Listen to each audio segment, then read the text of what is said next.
teman-teman, kembali lagi dengan saya, Gua Santi. Nah, pada kesempatan kali ini saya sedikit memberikan informasi kepada teman-teman mengenai itu diare. Nah, diare ini adalah sebuah kondisi ketika pengidapnya buang air besar lebih sering dari biasanya.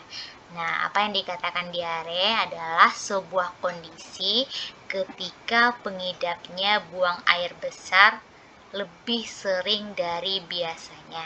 Seseorang bisa dikatakan mengalami diare bila ia BAB sebanyak 3 kali atau lebih dalam satu hari. Selain itu, feses yang dikeluarkan juga lebih encer. Nah, itu tadi sedikit penjelasan tentang apa itu diare.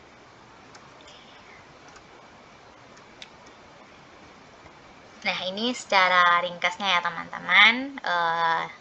Tadi saya sudah jelaskan intinya buang air besar kita tuh lebih encer, lebih dari 3 kali sehari.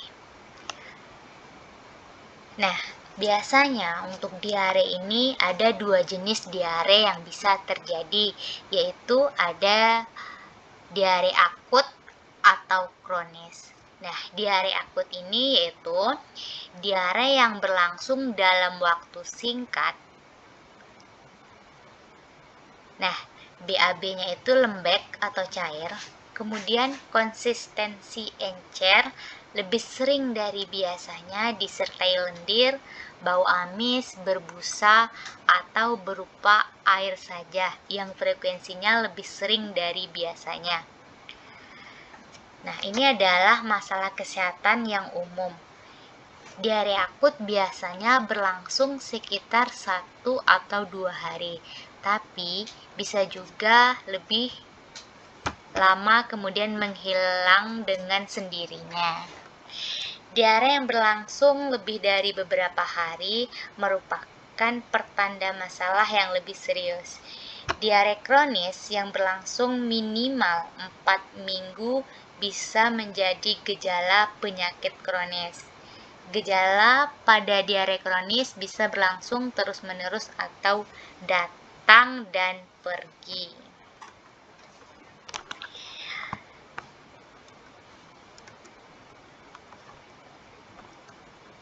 Nah, ini adalah penyebab dari diare, itu adanya virus, bakteri, atau cacing, kemudian adanya gangguan penyerapan makanan, kemudian ada makanan basi, beracun, dan alergi.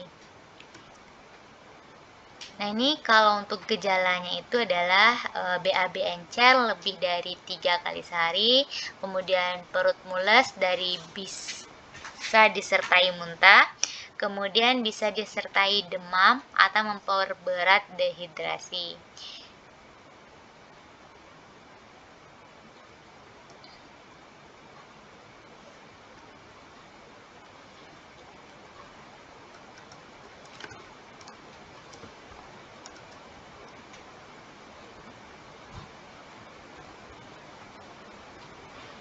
Nah, untuk gejala atau tanda dehidrasi, ini ada beberapa kategori.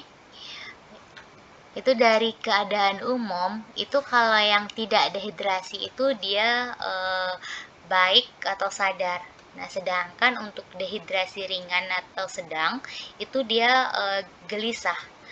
Kalau untuk dehidrasi berat, itu keadaan umumnya itu lesu, tidak sadar.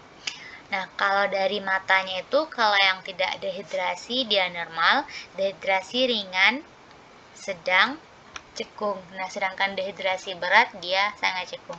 Mungkin teman-teman bisa baca di sini. Selanjutnya, bagaimana mengobati diare?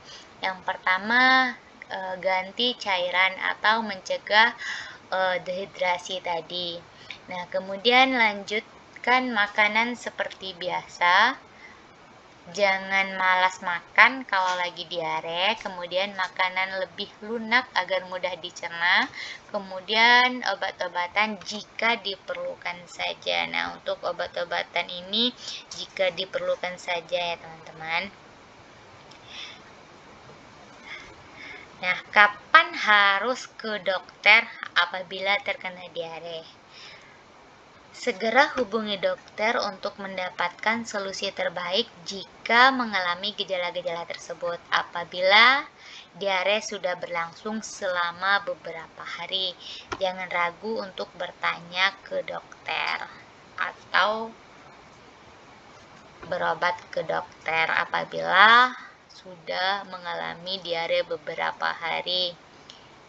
Bagaimana mengganti cairan yang telah hilang? Yang pertama, dengan banyak minum cairan seperti air putih, air teh, kuah sayur, air tajin, dan yang lainnya. Nah, meminum oralit setiap mencret. Ini untuk anak di bawah 1 tahun itu 50-100 ml, kemudian anak 1-4 tahun 100-200 ml, kemudian anak di atas 5 tahun 200-300 ml, untuk dewasa 300-400 ml. Ini adalah contoh oralit. Ini biasanya ada di puskesmas. Kalau teman-teman berobat ke puskesmas, itu biasanya akan dikasihkan oralit. Nah, kemudian ada meminum larutan gula garam. Nah, untuk larutan gula garam ini teman-teman bisa buat di rumah. Nah, ini caranya itu yang pertama, air minum kurang lebih 200 cc atau 1 gelas. Kemudian tambahkan 1 sendok membumbung gula pasir. Nah, seperti contoh berikut. Nah, kemudian tambahkan seujung sendok garam dapur. Nah, seujung sendok garam dapur aja untuk ininya. Nah, kemudian teman-teman aduk gula garam tadi ke dalam air tersebut. Nah, teman-teman bisa minum itu sebagai pengganti oralit. Bagaimana mencegah diare? Yang pertama, minum air bersih yang sudah dimasak. Nah, untuk syarat air bersih yaitu air tidak berwarna, tidak keruh, air tidak berasa, atau air tidak berbau. Kemudian yang kedua, cuci tangan dengan sabun dan air mengalir sebelum makan. Ini sebelum makan, setelah memegang hewan, dan yang lainnya teman-teman wajib mencuci tangan pakai sabun menggunakan air yang mengalir. Kapan mencuci tangan dengan air bersih dan sabun? Nah, teman-teman bisa lihat sebelum dan sesudah makan, memegang makanan, sesudah memegang binatang, sesudah BAB, sesudah mencoboki bayi, sesudah berkebun. Nah, teman-teman wajib untuk mencuci tangan dengan air yang mengalir dan pakai sabun. Nah, selain diare, untuk cuci tangan pakai sabun ini juga akan mencegah nantinya terhadap cacingan, kemudian ada diare dan ya penyakit lainnya. Nah, kemudian makan makanan sehat dan bergizi seimbang. Nah, untuk menghindari diare terjadi pada anak kita itu teman-teman bisa memilih jajanan yang sehat. Yang pertama, makanan yang dijual mengandung 3 unsur gizi atau lebih, yaitu ada karbohidrat, protein, lemak, vitamin, dan mineral. Nah, penyajian makanan yang dijual diletakkan dalam tempat tertutup atau terbungkus. Makanan yang dijual tidak mengandung zat pewarna, pengawet, dan penyedap.